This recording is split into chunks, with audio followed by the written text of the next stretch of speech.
Hi guys, welcome back to my next video. നമ്മൾ ഇന്ന് ഇവിടെ നോക്കാൻ പോകുന്നത് അങ്ങനെ ഞങ്ങൾ രണ്ടാമത്തെ സിനിമ ആയിട്ടുള്ള കൂലി കണ്ടു. ഞാൻ ആക്ച്വലി ഇത് ആദ്യത്തെ ദിവസം തന്നെ കണ്ടതാണ്. റിവ്യൂ ലേറ്റ് ആവുന്നത് എന്താണെന്ന് വെച്ചാൽ എനിക്ക് കുറച്ച് ഈ ഒരു സിനിമയെ കുറിച്ച് സംസാരിക്കാനുണ്ട്. അത് അവസാനത്തെ ഭാഗത്തേക്കൊക്കെ എത്തുമ്പോഴത്തേക്ക് സ്പോയിലർ ആവും. ഞാൻ സ്പോയിലർ അലേർട്ട് പറയും. അതിനുശേഷം പിന്നെ കുറച്ച് സ്പോയിലറും കാര്യങ്ങളൊക്കെ ആയിരിക്കും പറയുക.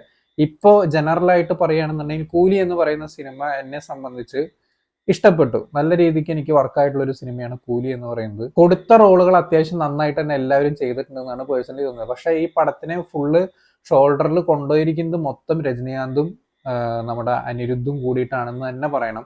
കാരണം എന്താണെന്ന് വെച്ച് കഴിഞ്ഞാൽ ഒരു ആവറേജ് സ്റ്റോറി ലൈനാണ് ഈ ഒരു സിനിമയ്ക്കുള്ളത്. സ്ഥിരം നമ്മൾ കണ്ടിട്ടുള്ള റിവെഞ്ച് സ്റ്റോറി, അതിൽ പക്ഷെ കുറച്ച് സാധനങ്ങൾ, പുതിയ എലമെന്റ്സ് ഒക്കെ വെച്ചിട്ട് ഇപ്പൊ ഒരു ചെയറൊക്കെ ഒരു മെയിൻ കഥാപാത്രമായിട്ട് വരുന്നുണ്ട്. അപ്പൊ ആ ഒരു സാധനത്തിനൊക്കെ കുറച്ച് പുതുമയൊക്കെ കൊണ്ടുവരാനൊക്കെ നോക്കിയിട്ടുണ്ട്. പിന്നെ കുറച്ച് എക്സ്ട്രാ ക്യാമിയോസ് ഒക്കെ കൊടുത്ത്, ക്യാമിയോസ് ആരൊക്കെയാന്നുള്ളത് നമുക്ക് മുന്നേ കൂട്ടി അറിയാവുന്നതാണ്. ആ ഒരു ക്യാമിയോ റോൾസ് സൂപ്പർ സ്റ്റാർസിനെ വെച്ചിട്ട് കുറച്ച് സാധനങ്ങളൊക്കെ കൊടുത്തൊന്ന് പൊലിപ്പിക്കാനൊക്കെയാണ് ഈ ഒരു സിനിമ നോക്കിയിട്ടുള്ളത്. അത്യാവശ്യം എന്നെ സംബന്ധിച്ച് നല്ല രീതിക്ക് വർക്കായിട്ടുണ്ട്. കാരണം ഞാൻ രാഗം തിയേറ്ററിൽ നിന്നാണ് കണ്ടത്. അതുകൊണ്ട് സൗണ്ടും കാര്യങ്ങളൊക്കെ ഗംഭീര ഒരു ഫീലിംഗ് ആണ് എനിക്ക് ഉണ്ടായിട്ടുണ്ടായിരുന്നത്. അതുപോലെ തന്നെ അത്യാവശ്യം നല്ല കിടിലൻ, എന്താ പറയാ, വൈബ് ക്രൗഡിൽ ഇരുന്നിട്ടാണ് ഞാൻ കണ്ടത്. രജനീകാന്തിനെ കുറിച്ച് പറയുകയാണെങ്കിൽ നല്ല അടിപൊളി ഒരു കിണുക്കൻ ടൈറ്റിൽ കാർഡ് കൊടുത്തിട്ടുണ്ട് മൂപ്പർക്ക്. അതിൻ്റെ one and only super star എന്നൊക്കെ ഉള്ള പരിപാടി എഴുതി കാണിക്കുക, ഭാഷ റെഫറൻസ് കൊടുത്തിട്ടുള്ള കുറെ കാര്യങ്ങളൊക്കെ കാണിച്ചിട്ടുണ്ട്. അതൊക്കെ കിടിലൻ സാധനമായിരുന്നു. അവിടുന്ന് അങ്ങോട്ട് തുടങ്ങാണ്, രജനീകാന്ത് അങ്ങോട്ട് ലിഫ്റ്റ് ചെയ്ത് കൊണ്ടുപോകണം. അപ്പൊ ആദ്യ പടത്തിന്റെ തുടക്കത്തിൽ ഒരു ഷിപ്പും അതുപോലെ തന്നെ അവിടെ നടക്കുന്ന വാച്ച് സ്മഗ്ലിങ് അല്ലെങ്കിൽ അത്തരത്തിലുള്ള ബ്രാൻഡഡ് ആയിട്ടുള്ള കുറെ സാധനങ്ങളുടെ സ്മഗ്ലിങ് കാര്യങ്ങളൊക്കെ നടത്തുന്ന ഒരു ടീം, നാഗാർജുനയുടെ ടീമാണ്. അതിനെ ഫ്രണ്ടിലേക്ക് കൊണ്ടുവന്ന ദയാൽ എന്ന് പറയുന്ന ഒരു സെക്കൻഡറി മാനിനെ വെച്ചിട്ടാണ് മുന്നോട്ട് കൊണ്ടുവന്നത്. ആ ഒരു പിൻ എന്ന് പറയുന്ന ആ ഒരു സംഭവത്തിലേക്ക് ഏതെങ്കിലും ഒരു എന്താ പറയാ ഒറ്റുകാരന്റെ ഒരു സംശയമൊക്കെ കണ്ടു കഴിഞ്ഞാൽ പോലും കൊല്ലുന്ന ഒരാളായിട്ടാണ് ദയാൽ എന്ന് പറയുന്ന അതിക്രൂരനായിട്ടുള്ള സൗബിന്റെ ക്യാരക്ടർ എന്ന് പറയുന്നത്. സോ അതൊക്കെ ഒരു ഗംഭീരമായിട്ട് ഇങ്ങനെ ഡെവലപ്പ് ചെയ്ത് കൊണ്ടിരുന്നു. അടുത്ത സീനുകൾക്ക് രജനീകാന്തിന്റെ സിറ്റുവേഷൻസ് കാണിക്കുന്നു. അയാളൊരു ഹോസ്റ്റൽ മാൻഷൻ നടത്തുന്ന ഒരാളാണ്. അവിടുത്തെ സിറ്റുവേഷൻസ് കുറച്ച് കോമഡി കാര്യങ്ങളൊക്കെ ആയിട്ട് ഒരു പാട്ട് ഡാൻസ് ഒക്കെ ആയിട്ട് അവിടെ പോകുന്നു. സൗബിന് ഇപ്പുറത്ത് മോനിക്ക ഡാൻസ് ഒക്കെ കളിച്ച് ഇപ്പുറത്തും പോകുന്നു. സോ അങ്ങനെ ഇരിക്കുന്ന സമയത്ത് രജനീകാന്തിന്റെ ലൈഫിൽ ഒരു തന്റെ കൂട്ടുകാരൻ മരിച്ചു, അതെങ്ങനെയാണെന്ന് കണ്ടുപിടിക്കണം എന്നുള്ള ഒരു സിറ്റുവേഷനിൽ ഇവര് തമ്മിലുള്ള ഫേസ് ഓഫ് കാര്യങ്ങൾ, അവിടെ പോയിട്ട് കാര്യങ്ങൾ അന്വേഷിക്കുക, ശ്രുതിഹാസനായിട്ട് കാര്യങ്ങൾ അന്വേഷിക്കുക എന്നുള്ള രീതിക്കുള്ളൊരു സിറ്റുവേഷനിലേക്ക് എത്തുന്നു. ഇന്റർവെൽ എത്തുന്ന സമയത്ത് ഒന്നങ്ങോട്ട് ബൂസ്റ്റ് ആയി കയറി വരുന്നു. അതിനിടയ്ക്ക് നാഗാർജുനയുടെ ആ ഒരു സെറ്റപ്പ് എന്താണെന്ന് കാണിക്കുന്നു. നാഗാർജുന ഒരു സ്റ്റൈലിഷ് ഡോൺ പരിപാടിയാണ് പിടിച്ചേക്കുന്നത് ഈ ഒരു സിനിമയ്ക്കകത്ത്. ആക്ഷനും കുറച്ച് അഭിനയ മുഹൂർത്തങ്ങളൊക്കെ സെക്കൻഡ് ഹാഫിലേക്കാണ് മൂപ്പർക്ക് കൊടുത്തിരിക്കുന്നതൊക്കെ. ആക്ഷൻ എന്ന് പറയാനായിട്ട് ഒരു ആക്ഷനേ ഉള്ളൂ. പക്ഷേ മൂപ്പർക്ക് കൊടുത്തിട്ടുള്ള സ്വാഗും കാര്യങ്ങളൊക്കെ എനിക്ക് തോന്നുന്നില്ല മൂപ്പർക്ക് ഇതിന് മുന്നേ ഉള്ള സിനിമകളിൽ ഇത്രയധികം ഗംഭീരമായിട്ടുള്ള സാധനങ്ങൾ കിട്ടിയിട്ടുണ്ടോ എന്ന് എനിക്കറിയില്ല. കാരണം എന്താന്ന് പറഞ്ഞു കഴിഞ്ഞാൽ ഐ ആം ദ ഡേഞ്ചർ എന്നൊക്കെ പറയുന്ന പോലത്തെ ബാക്ക്ഗ്രൗണ്ട് സ്കോർ ഒന്നും മൂപ്പർക്ക് ഇതിനു മുമ്പ് കിട്ടിയിട്ടുണ്ടാവാനുള്ള സാധ്യത വളരെ കുറവാണ്. എസ്പെഷ്യലി ഞാൻ ഈ ഒരു സിനിമ കാണുമ്പോൾ ഞാൻ ഏറ്റവും കൂടുതൽ കേൾക്കാൻ ആഗ്രഹിച്ചിട്ടുള്ളതും എക്സ്പീരിയൻസ് ചെയ്യാൻ ആഗ്രഹിച്ചിട്ടുള്ള ഒരു സംഭവമാണ് ഐ ആം ദ ഡേഞ്ചർ എന്ന് പറയുന്ന ആ ഒരു സോങ് വിത്ത് നാഗാർജുനയുടെ സ്ക്രീൻ പ്രസൻസ്. അത് അത്യാവശ്യം നല്ല ഗംഭീരമായിട്ട് വർക്കായി എന്നെ സംബന്ധിച്ചിട്ട്. അങ്ങനെ പൊയ്ക്കൊണ്ടിരിക്കുന്ന സിനിമ സെക്കൻഡ് ഹാഫിലേക്ക് എത്തുന്നു. പിന്നെ അതിനുശേഷം ഉണ്ടാകുന്ന കുറെ തക്കിട തരികട പരിപാടികളാണ് പടം മൊത്തത്തിൽ പറഞ്ഞു പോകുന്നത്. ഇപ്പൊ ഞാൻ നേരത്തെ പറഞ്ഞു, എല്ലാം അനിരുദ്ധ് അത്യാവശ്യം നല്ല രീതിക്ക് ചെയ്തു വെച്ചിട്ടുണ്ട്. എല്ലാവരും നല്ല രീതിക്ക് ചെയ്തു വെച്ചിട്ടുണ്ട്. സംവിധായകൻ ലോകേഷ് കനകരാജിനെ സംബന്ധിച്ചിട്ട് ഒരു പടി മുന്നിലേക്ക് പോയി എന്ന് എനിക്ക് തോന്നിയിട്ടുള്ളത്. മൂപ്പര് ഇതിന് മുന്നത്തെ സിനിമയായിട്ടുള്ള ലിയോയ്ക്കകത്ത് ഫ്ലാഷ് ബാക്ക് സീനിനെ കുറിച്ചിട്ട് ഒരുപാട് പഴി കേട്ടിട്ടുണ്ട്. അതിന് മുന്നത്തെ സിനിമകളിൽ അധികം ഫ്ലാഷ് ബാക്ക് സീൻസും കാര്യങ്ങളൊന്നും ഇല്ല. അപ്പോൾ ഫ്ലാഷ് ബാക്കിൽ മൂപ്പര് നന്നായിട്ട് ഹോംവർക്ക് ചെയ്തിട്ട് മൂപ്പര് അടിപൊളിയായിട്ട് ഇതിൽ പ്രസന്റ് ചെയ്തിട്ടുണ്ട്. ഡി ഏജിങ്ങും കാര്യങ്ങളും എല്ലാ ഡയലോഗുകളും മാനറിസങ്ങളും എല്ലാം പിടിച്ചിട്ട് തകർത്തടിക്കിയിട്ടുണ്ട് എന്നാണ് പേഴ്സണലി എനിക്ക് തോന്നിയിട്ടുള്ളത്. ഇപ്പൊ സംവിധായകൻ എന്നുള്ള നിലയ്ക്ക് മൂപ്പര് ഒരു പടി മുന്നിലാണെന്ന് തന്നെയാണ് പേഴ്സണലി എനിക്ക് തോന്നിയിട്ടുള്ളത്. മൂപ്പര് ഇനിയും ഇതിനേക്കാൾ നല്ല സിനിമകളായിട്ട് തിരിച്ചു വരുന്ന ഉറപ്പാണ്. സോ ഈ ഒരു സിനിമ കാണാത്തവരുണ്ടെങ്കിൽ ദയവായിട്ട് നല്ലൊരു തിയേറ്റർ തിരഞ്ഞെടുത്ത് കാണാൻ ശ്രമിക്കുക. ഇനി പറയുന്നത് കുറച്ച് സ്പോയിലേഴ്സും കാര്യങ്ങളുമാണ്. എന്തായാലും കാണാൻ ഒരുപാട് പേര് ബാക്കി ഉണ്ടാവും അറിയാം. കാരണം റിവ്യൂസ് ഒക്കെ വന്നിട്ടുള്ളതൊക്കെ മിക്സഡ്, അതിനുപരി നെഗറ്റീവ് റിവ്യൂസ് ആണ് വന്നിട്ടുള്ളതൊക്കെ. സോ എനിക്ക് തോന്നിയിട്ടുള്ള കാര്യങ്ങൾ എന്താണെന്ന് വെച്ചാൽ, ഈ ഒരു സിനിമ എനിക്ക് പറയാനുള്ള എന്താണെന്ന് വെച്ച് കഴിഞ്ഞാൽ, ഈ ഒരു സിനിമ ഇറങ്ങുന്നതിന് മുമ്പ് തന്നെ LCUവിൽ പെടുന്ന സിനിമയല്ല എന്ന് വളരെ വ്യക്തമായിട്ട് ലോകേഷ് കനകരാജ് പറഞ്ഞിട്ട് തന്നെയാണ് ഇറക്കിയിട്ടുള്ളത്.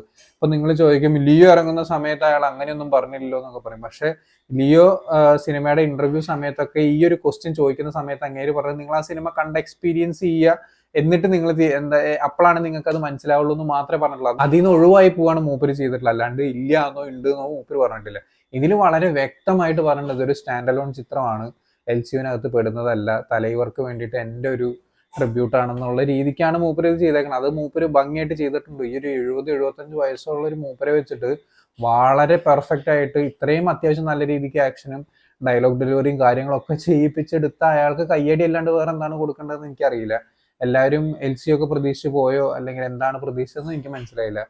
പിന്നെ അടുത്തൊരു സംഭവം എന്താന്ന് വെച്ചാൽ എല്ലാവരും പറയുന്നത് അമീർ ഖാൻ കോമാളിയാണ് എന്നൊക്കെ പറഞ്ഞ ഒരു സെറ്റപ്പ് ഞാൻ കേട്ടിരുന്നു. എനിക്ക് അതിനോട് തീർത്തും വിയോജിപ്പാണുള്ളത്. കാരണം എന്താണെന്ന് വെച്ചാൽ അമീർ ഖാൻ എന്ന് പറയുന്ന വ്യക്തിയെ സംബന്ധിച്ച് ഈ ഒരു സിനിമ അയാളത് മുന്നേ കൂട്ടി പറഞ്ഞിട്ടുള്ളതാണ്. കാരണം എന്താണെന്ന് വെച്ച് കഴിഞ്ഞാൽ ആള് പറഞ്ഞിട്ടുള്ള എന്താണെന്ന് വെച്ച് കഴിഞ്ഞാൽ എനിക്ക് രജനീകാന്ത് സാറിനെ എനിക്ക് ഭയങ്കര രീതിയിൽ ഇഷ്ടമാണ്, ആ ഒരു പേര് കേട്ടത് കൊണ്ടാണ് ഞാൻ തിരക്കഥ പോലും കേൾക്കാതെ ഈ ഒരു സിനിമയിലേക്ക് ഇന്നായതെന്ന് പറഞ്ഞു. അത് മാത്രമല്ല ആകെ 8 മിനിറ്റാണ് ഈ ഒരു സിനിമയ്ക്കുള്ളത്. ഈ ഒരു 8 മിനിറ്റ് എന്ന് പറയുന്നത് എല്ലാവരും കമ്പയർ ചെയ്യുന്നത് റോളക്സ് എന്ന് പറയുന്ന കഥാപാത്രമായിട്ടാണ്.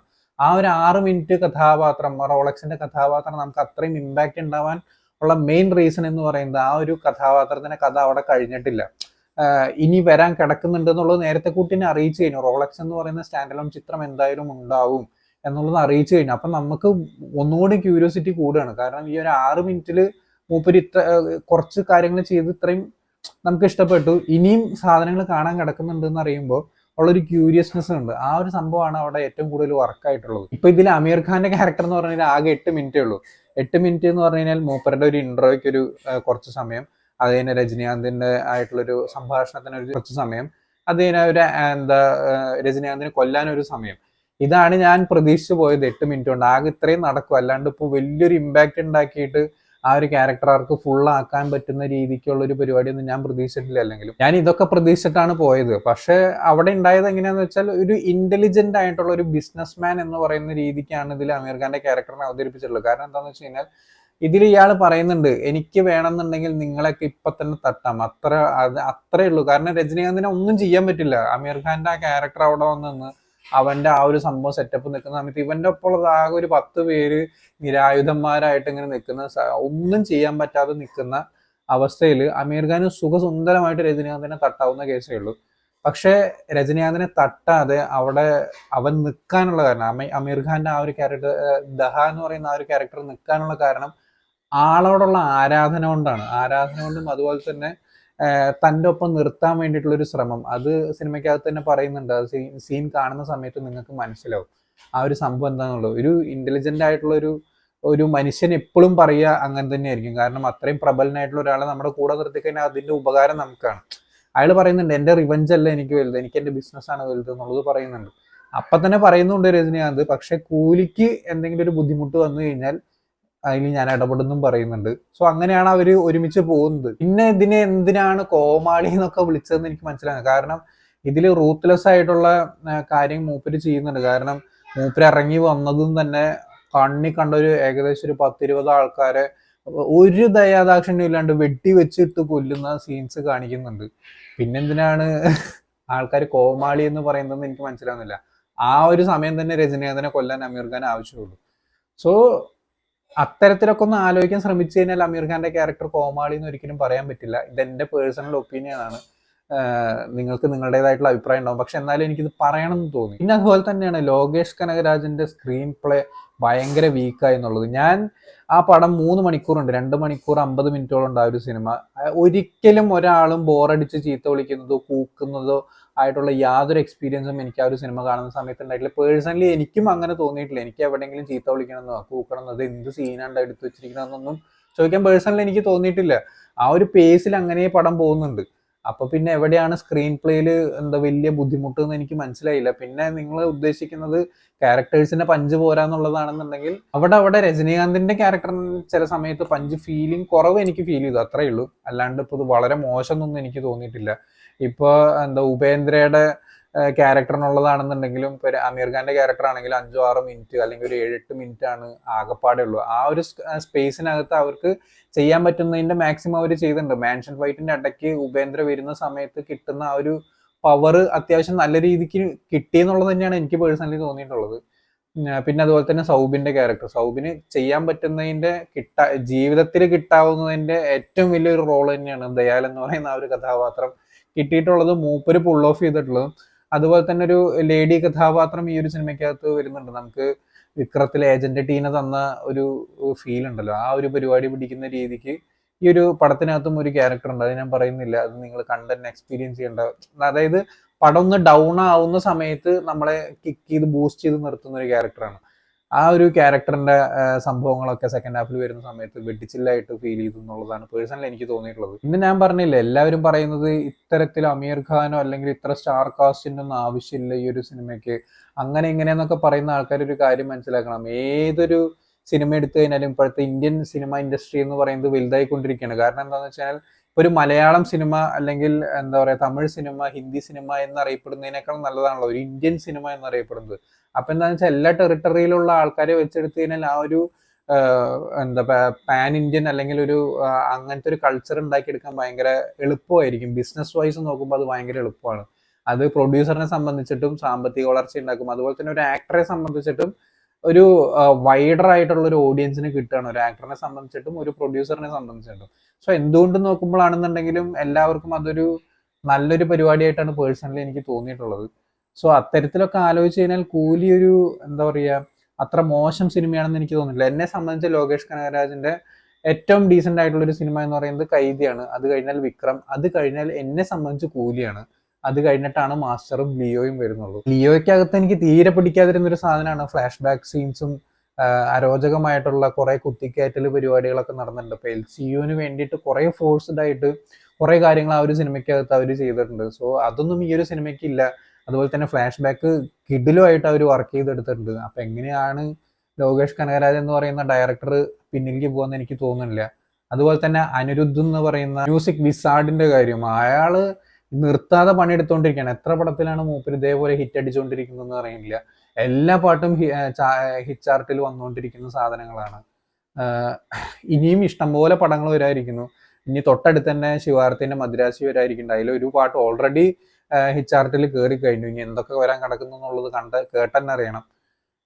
സോ അനിരുദ്ധിന്റെയും ഒരുപാട് ലിഫ്റ്റിംഗ് ഉണ്ട് ഈ ഒരു സിനിമയ്ക്കകത്ത്. വളരെ നന്നായിട്ട് തന്നെ മൂപ്പര് പണിയെടുത്തിട്ടുണ്ട്. ഞാൻ പറഞ്ഞില്ല, എല്ലാ പാട്ടുകളും എന്നെ സംബന്ധിച്ച് നല്ല വൈബായിരുന്നു. ചിക്കിട്ട് വൈബ് ആണെന്നുണ്ടെങ്കിലും മോനിക്ക ആക്ച്വലി എന്നെ സംബന്ധിച്ച് വലിയ ഇഷ്ടമുള്ള പാട്ടൊന്നുമല്ല, പക്ഷെ അത് തിയേറ്ററിൽ ഉണ്ടാക്കിയിട്ടുള്ള ഓളം അത് ഭീകരമായിരുന്നു. പ്രത്യേകിച്ച് രാഗത്തിനകത്തിരുന്ന് കാണുന്ന സമയത്ത് അത്രയും വൈഡർ ഓഡിയൻസിന്റെ ഇടയിൽ ഇരുന്ന് കാണുമ്പോൾ നമുക്കൊരു വൈബ് ക്രിയേറ്റ് ചെയ്യാൻ ആ ഒരു സോങ്ങിനാണെങ്കിലും അതിലെല്ലാ സോങ്ങിനും സാധിക്കുന്നുണ്ട്. ഇപ്പൊ എന്നെ സംബന്ധിച്ച് ഈ ഒരു സിനിമ എന്ന് പറയുന്നത് അത്രയും ഇഷ്ടപ്പെട്ട അല്ലെങ്കിൽ ഒന്നും കൂടിയും കാണാൻ തോന്നിക്കുന്ന രീതിക്കാണ് അവരത് മേക്ക് ചെയ്ത് വെച്ചിട്ടുള്ളതൊക്കെ. തീർച്ചയായിട്ടും നിങ്ങൾ ഈ ഒരു സിനിമ കണ്ട് വിലയിരുത്തുക, കാണാതെ ഒരിക്കലും വേറൊരാൾ പറഞ്ഞത് കേട്ട് വിലയിരുത്താൻ ശ്രമിക്കരുത് എന്നാണ് എനിക്ക് പേഴ്സണലി തോന്നിയിട്ടുള്ളത്. നിങ്ങളൊരു എന്താ പറയുക നോർമൽ ഓഡിയനാണ്, അതായത് ഇതുപോലെ ക്രിട്ടിക്കായിട്ട് ചിന്തിക്കാതെ സാധാരണ ഒരു സിനിമയായിട്ട് പോയി പടം കാണുന്ന ഒരു ആളാണ് നിങ്ങളെന്നുണ്ടെങ്കിൽ തീർച്ചയായിട്ടും കൂലി കണ്ടു നോക്കുക, കണ്ടതിന് ശേഷം വിലയിരുത്തുക. ഒരു എന്താ പറയുക എന്തായാലും നിങ്ങൾക്ക് ഒരു തവണയെങ്കിലും നല്ല രീതിക്ക് തിയേറ്ററിൽ നിന്ന് എക്സ്പീരിയൻസ് ചെയ്യാനുള്ള ഒരു വകുപ്പ് കൂലി എന്ന് പറയുന്ന സിനിമ നിങ്ങൾക്ക് തരുന്നുണ്ട്. സോ ദയവായി സിനിമ നല്ലൊരു തിയേറ്റർ, നല്ല 4K ഡോൾബി അറ്റ്മോസ് ഉള്ള പരിപാടിയിൽ കാണാൻ നോക്കുകയാണെങ്കിൽ നിങ്ങൾക്ക് നല്ലൊരു എക്സ്പീരിയൻസ് കിട്ടുന്ന തന്നെയാണ് പേഴ്സണലി എനിക്ക് തോന്നുന്നത്. ഞാൻ പറയണത് ഒരു ക്രിട്ടിക് ആ ഒരു മെന്റാലിറ്റിയിൽ കാണുന്ന ആൾക്കാരോടല്ല, ഒരു നോർമൽ ഓഡിയന്റെ അടുത്താണ് ഞാൻ പറയുന്നത്. സോ നിങ്ങൾ ഈ ഒരു സിനിമ കണ്ടിട്ടുള്ളവരാണെങ്കിൽ എന്താണ് നിങ്ങളുടെ അഭിപ്രായം എന്നുള്ളത് താഴെ കമന്റ് ബോക്സിൽ രേഖപ്പെടുത്താം. സോ വീഡിയോ ഇഷ്ടപ്പെട്ടെന്നായിരുന്നു, ഇഷ്ടപ്പെട്ട ലൈക്ക്, ഷെയർ, കമന്റ് ചെയ്യുക, ചാനൽ സബ്സ്ക്രൈബ് ചെയ്യുന്നതിന് മറക്കാതിരിക്കുക. See you in the next video guys.